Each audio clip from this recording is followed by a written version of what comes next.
Ito ang magandang balita mga kababayan. Ang India at ang kanilang Prime Minister Modi ay nagpadala ng dalawang warship dito pagkatapos lamang noong incidenting nangyari last week sa West Philippine Sea.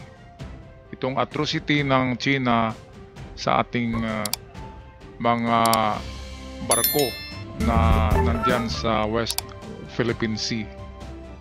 At nang malaman nila na hinaharas talaga ang mga Pinoy, binubuli, ay nagpakita ng suporta ang Prime Minister ng India.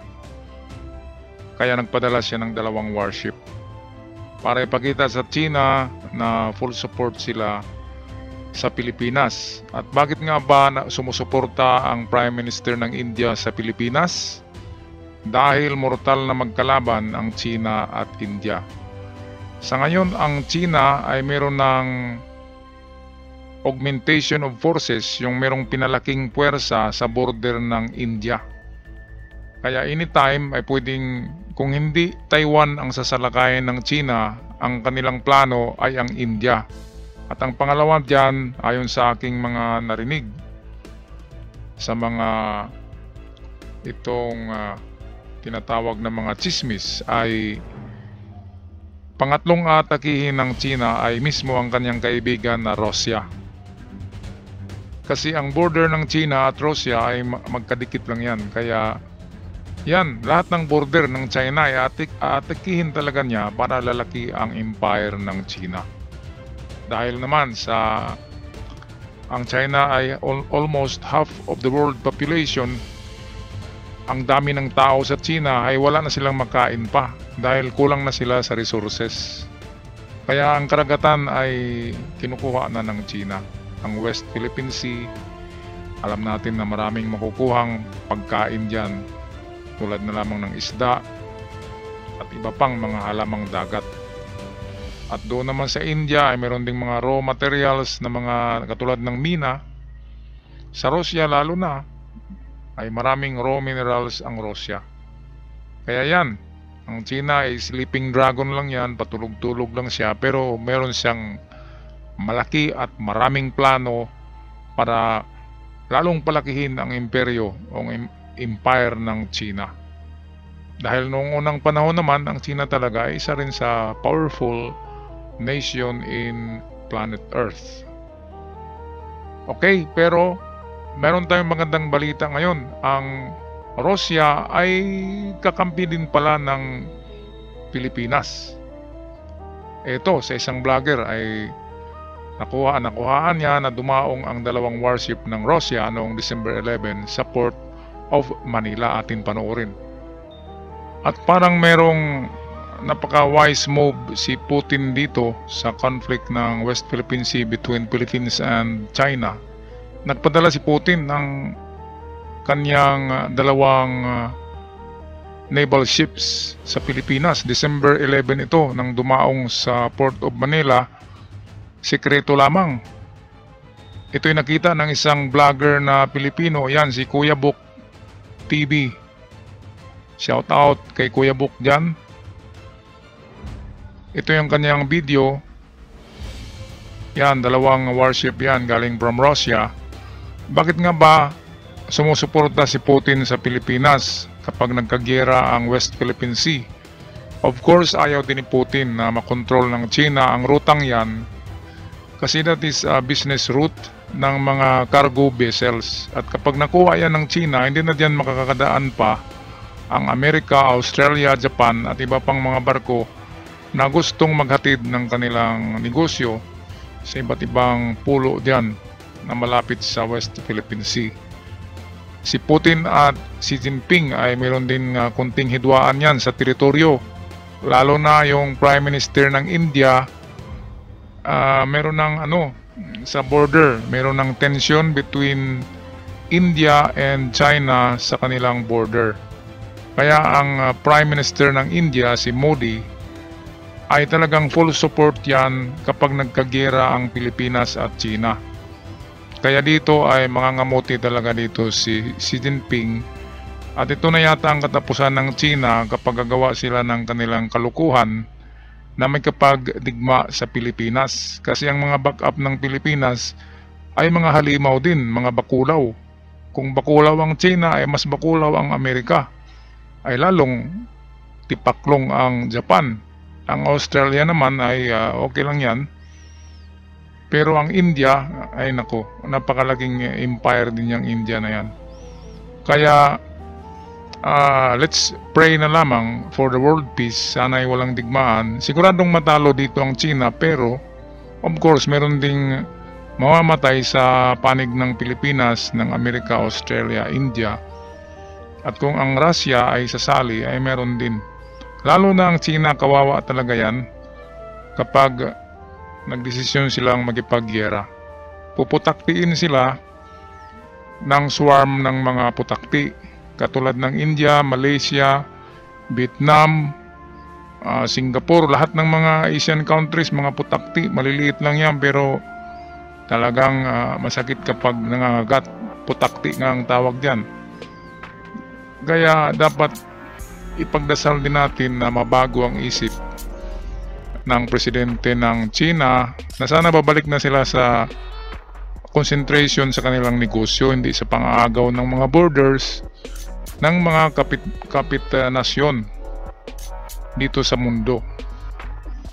Okay, babalik na tayo sa itong simple, masagana at mapayapang pamumuhay as a citizen of the world ng planet Earth natin.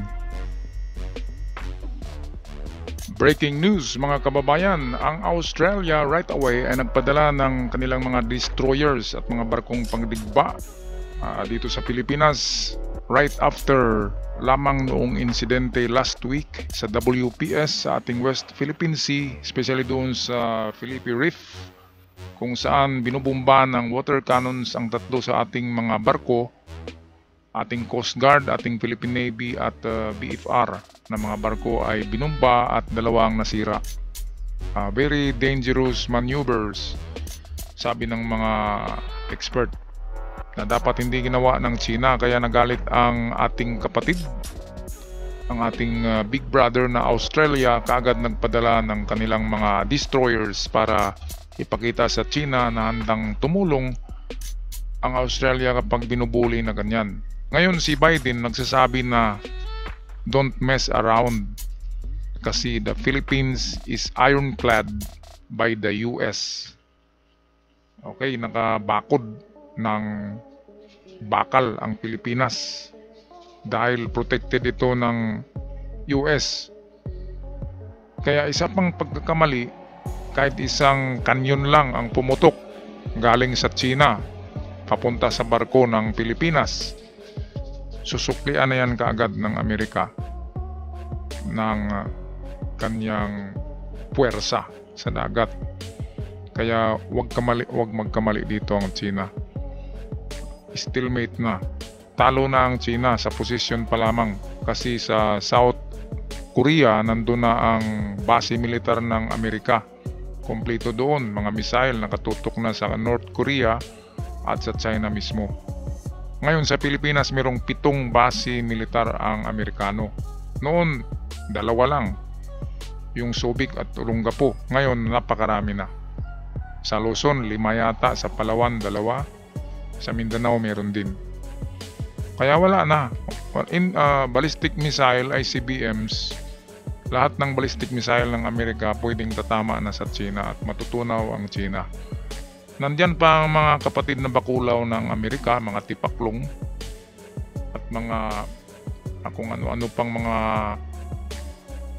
itong halimaw na mga kapatid ng Amerika katulad ng Great Britain, naku, ang France, ang Australia, lahat yan kadugo yan ng Amerika.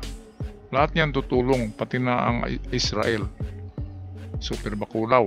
Kaya huwag magkamali si Xi Jinping sa kanyang desisyon na atakihin niya ang Pilipinas dahil siya ay matatalo sigurado. Ngayon meron siyang pangalawang, hindi pa ito pinag-usapan ngayon sa internet. Ito yung mga chismis sa mga itong underground chismis na ang lulusubin ng China instead na Taiwan, ang susunod ay India.